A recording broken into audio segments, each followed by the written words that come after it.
아멘. 이 아침에 함께 보실 말씀 시편 66편 8절에서 20절까지 말씀입니다.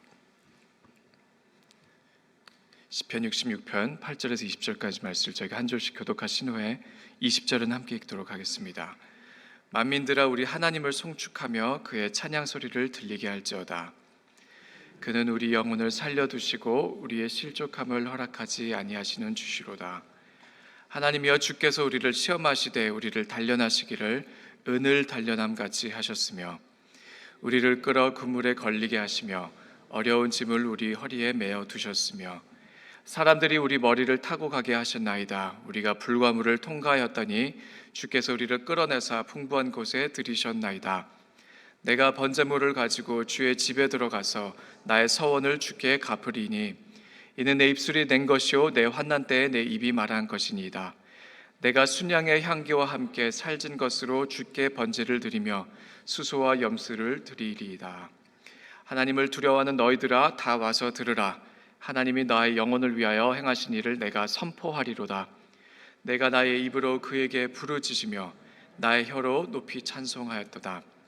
내가 나의 마음에 죄악을 품었더라면 주께서 듣지 아니하시리라. 그러나 하나님이 실로 들으셨으며 내 기도 소리에 귀를 기울이셨도다. 함께 읽습니다. 하나님을 찬송하리로다. 그가 내 기도를 물리치지 아니하시고 그의 인자하심을 내게서 거두지 않으셨도다. 아멘.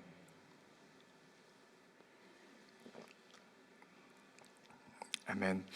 지난 주일에 한 1:1 양육자 집사님께서 이제 함께 시간을 보내고 계신 그 동반자 집사님의 질문을 나누어 주셨던 것이 기억이 납니다. 그래서 1:1 교과서에 이런 질문이 있더라고요. 하나님은 우리 인생을 어떻게 섭리하십니까? 순종하는 그리스도인들은 이 섭리에 어떻게 반응해야 합니까? 그래서 여기에 대한 해답이 이제 성경 구절이 전도서 7장 14절에 나와 있는데 제가 그것을 봉독하겠습니다. 형통한 날에는 기뻐하고 곤고한 날에는 되돌아보아라. 이 두 가지를 하나님이 병행하게 하사 사람이 그의 장래일을 능히 헤아려 알지 못하게 하셨느니라. 근데 이제 동반자 집사님께서 질문을 하신 것이겠죠. 이 섭리와 순종이 어떠한 관계입니까? 제가 깊이 얘기를 할 시간이 없어서 자세히 제가 이해한 것은 아니지만 제가 그동안 들어왔던 질문들에 근거하여 저는 이런 생각이 좀 들었습니다. 왜 내가 어떻게 할 수 없는 인생을 인정하는 것이 순종이 되어야 합니까? 실제로 많은 사람들이 이런 고민을 하지요. 예수를 믿고 사는 내가 왜 예수는커녕 세상 기준에서도 안 되는 저런 사람보다 못한 인생을 살아야 합니까? 왜 그것을 내가 인정해야 합니까? 하나님의 자녀된 약속이 정말 이 정도입니까? 짧은 시간 안에 지나가는 길이었기 때문에 제가 급히 생각나는 것, 그때 이 한 가지를 제가 그 집사님과 나누었습니다. 존 파이퍼 목사님이 책에 쓰신 이 섭리에 관한 두꺼운 책이 있는데 한 줄로 딱 이렇게 정의를 하셨습니다. 섭리는 그 지혜롭고 목적 있는 하나님의 통치입니다. 하나님의 섭리는 목적이 있는 통치입니다. 그래서 그 믿음과 신앙생활 그 깊이가 더해진다는 것은 하나님을 2번 이상 만났다는 것을 의미합니다. 한 번은 형통한 날에, 또 한 번은 곤고한 날에. 그래서 말할 수 없는 상황에서도 나를 건지시는 그 하나님의 은혜를 경험한 사람은 그 하나님을 다시는 잊지 못하지요. 그래서 물론 이 머리로는 이해할 수 있지만 이 마음으로 받아들이는 것이 어려울 수도 있는 이 섭리에 관한 비밀이 오늘 시편 안에도 고스란히 기록되어 있습니다. 오늘 그 아침에는 이것을 좀 살펴보려고 합니다. 여러분 66편 이어가고 있습니다. 한 개인의 신앙과 공동체 고백이 어우러져 있는 시이자 노래이지요. 그래서 개인적으로 저는 이 시편이 더 아름다운 이유를 바로 이것에서 찾습니다. 이 시편이 아름다운 이유는 이 시편의 내용이 출애굽의 역사에서 끝나지 않는다는 것이죠. 출애굽의 하나님만을 찬양하는 것에서 끝나는 것이 아니라, 여러분 정확히 어느 시점을 두고 말하는 것인지는 잘은 모르겠습니다만 확실한 것은 그 엄청난 기적을 체험한 그 이후에, 하나님을 만난 그 이후에 인생의 여러 다른 고통과 고난을 경험하며 이 노래의 깊이가 더해졌다는 것이죠. 그래서 이 본문에서 보는 여러분 오늘 이 아침에 우리의 기도를 더욱 깊이 해줄 수 있는 섭리에 관한 세 가지 요소를 살펴보려고 합니다. 그 세 가지 단어는 하나님의 보존하심, 단련하심, 그리고 마지막으로 인자하심, 이 세 가지 이 아침에 좀 살펴보겠습니다. 첫 번째 하나님의 보존하심 9절 말씀입니다. 우리 영혼을 살려두시는 주시라. 추가 설명에 바로 이어집니다. 하나님께서는 우리의 실족함을 허락하지 아니하시는 주시로다. 여러분 저희가 너무 좋아하는 시편 91편 말씀이 있죠. 그리스도를 가리키는 메시아적 시편입니다. 그곳에 이런 고백이 있습니다. 여호와는 나의 피난처요 나의 요새요 내가 의뢰하는 하나님이라. 저희가 좋아하는 내용은 이런 부분들입니다. 그가 너를 올무에서와 전염병에서 건지실 것이미로다. 그가 너를 그의 깃으로 덮이시리니 내가 그의 날개 아래 피하리로다. 너는 밤에 찾아오는 공포와 낮에 날아드는 화살과 어두울 때 퍼지는 전염병, 밝을 때 닥쳐오는 재앙을 두려워하지 아니하리로다. 1000명이 내 왼쪽에서 10,000명이 내 오른쪽에서 엎드려지나 이 재앙이 내게 가까이 하지 못하리로다. 화가 내게 미치지 못하며 재앙이 내 장막이 가까이 오지 못하리니 그가 너를 위하여 그의 천사들을 명령하사 내 모든 길에서 너를 지키게 하심이라. 아멘. 그리고 마귀는 바로 이 부분에서 예수님을 시험하지요.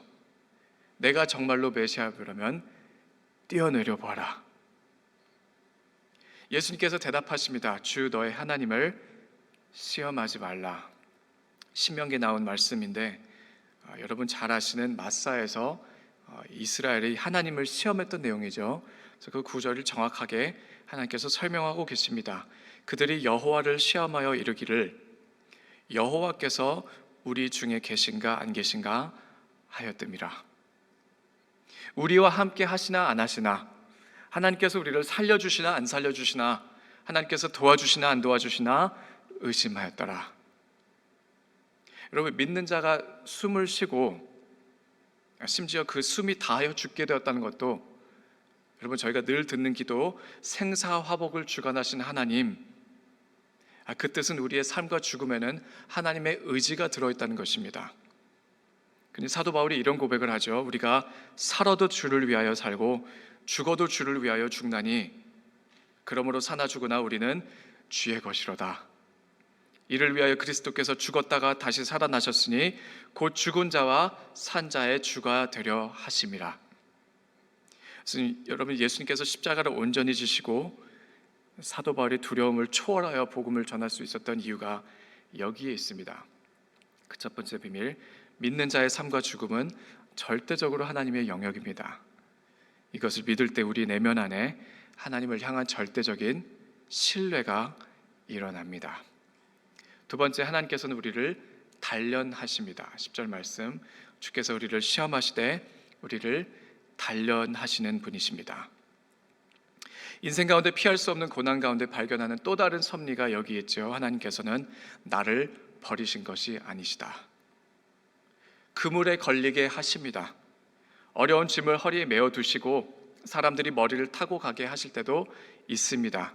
불과 물을 통과하게 하실 수 있으시죠. 그러나 마침내 주께서 우리를 끌어내사 풍부한 곳에 들이셨나이다.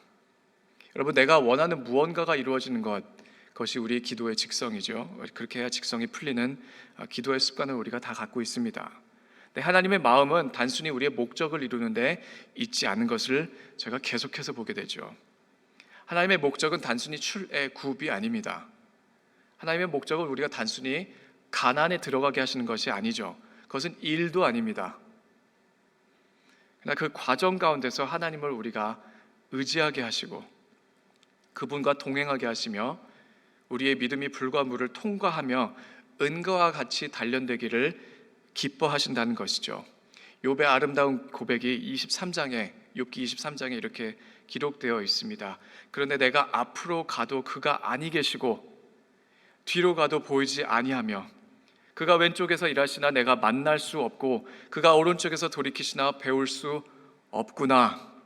그러나 내가 가는 길을 그가 하시나니 그가 나를 단련하신 후에는 내가 순금같이 되어 나오리라. 내가 알고 정해놓은 길을 가는 것이 인생길이 아니라 하나님께서 정해놓으신 길을 나에게 걷게 하시는 것이구나. 그가 나를 단련하신 후에는 내가 순금같이 되어서 나오리라. 바울이 주께 3번 간구한 육체의 가시에 대해서 또한 잘 알고 계시죠.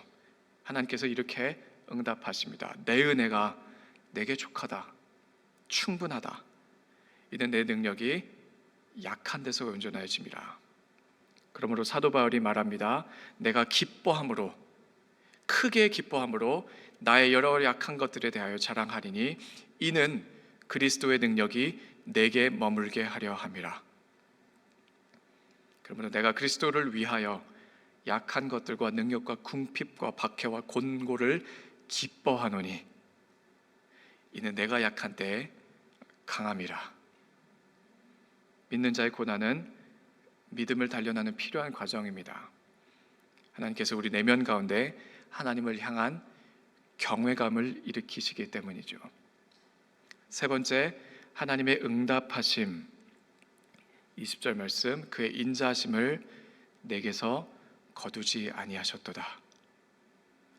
형통한 날과 곤고한 날에 하나님을 만난 사람의 반응이 4가지가 오늘 기록되어 있습니다. 한 가지죠. 하나님께 감사하고 제사를 드리고 찬양하고 선포하는 것. 내가 번제물을 가지고 주의 집에 들어가서 나의 서원을 주께 갚으리니, 이 서원은 특별히 어려운 때 하나님께 드린 약속을 지키겠다는 믿는 자의 반응입니다. 이는 내 입술이 낸 것이요 내 환난 때에 내 입이 말한 것이니이다. 하나님을 두려워하는 너희들아, 고난은 경외함을 일으키죠. 다 와서 들으라. 하나님이 나의 영혼을 위하여 행하신 일을 내가 선포하리로다. 결국 주를 향한 갈망이 있는 자의 고백이 이러합니다. 하나님이 실로 들으셨으며 내 기도에 귀를 기울이셨도다. 하나님을 찬송하리로다. 그가 내 기도를 물리치지 아니하시고 그의 인자하심을 내게서 거두지 아니하셨도다. 아멘. 여러분 잘 아시는 단어입니다. 인자하심은 헤세드라고 하죠. 하나님의 사랑 혹은 은혜, 자비, 오늘은 인자하심으로 번역된 단어. 다윗이 같은 고백을 시편 63편에 합니다. 지난 주말에 보았던 시편이죠. 유다 광야에서 불렀던 노래입니다. 내가 간절히 주를 찾되 물이 없어 마르고 황폐한 땅에서 내 영혼이 주를 갈망하며 내 육체가 주를 앙모하나이다. 내가 주의 권능과 영광을 보기 위하여 이와 같이 성소에서 주를 바라보았나이다. 도무지 한치 앞을 알 수 없는 광야에서 그가 한 주옥 같은 신앙의 고백이 바로 이어집니다. 주의 인자하심이 나의 생명보다 나음으로, 주의 사랑이, 주의 은혜가, 주의 자비하심이 나의 생명보다 나음으로 내 입술이 주를 찬양할 것이라. 이러므로 나의 평생의 주를 송축하며 주의 이름으로 말미암아 나의 손을 들리이다. 고라의 자손의 마스길이라 기록된 시편 42편, 상황은 조금 다르겠으나 그 비슷한 심령의 절박함이 보이는 시편이 또 있습니다. 하나님이여 사슴이 시냇물을 찾기에 갈급함 같이 내 영혼이 주를 찾기에 갈급함이나이다. 바로 이어지는 고백이 있습니다. 내 영혼아, 내가 어찌하여 낙심하며 어찌하여 내 속에서 불안해하는가? 너는 하나님께 소망을 두라. 나는 그가 나타나 도우심으로 말미암아 내 하나님을 여전히 찬송하리로다. 사람이 소망을 품을 수 있는 근거가 여기 있습니다. 소망은 사람의 상황에 근거하는 것이 아니라 변함없으신 하나님의 인자하심에 기반을 두는 것입니다.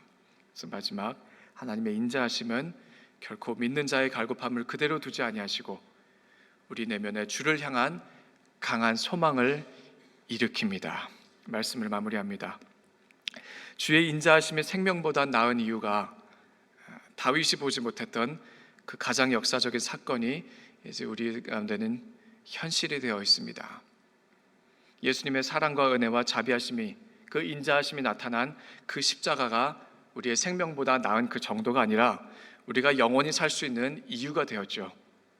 우리는 그 십자가를 바라보며 부활하셔 영원히 통치하시는 예수님을 바라보는 가운데 오늘 살펴보았던 그 세 가지 섭리를 확신 가운데 다시 한번 선포할 수 있는 것입니다.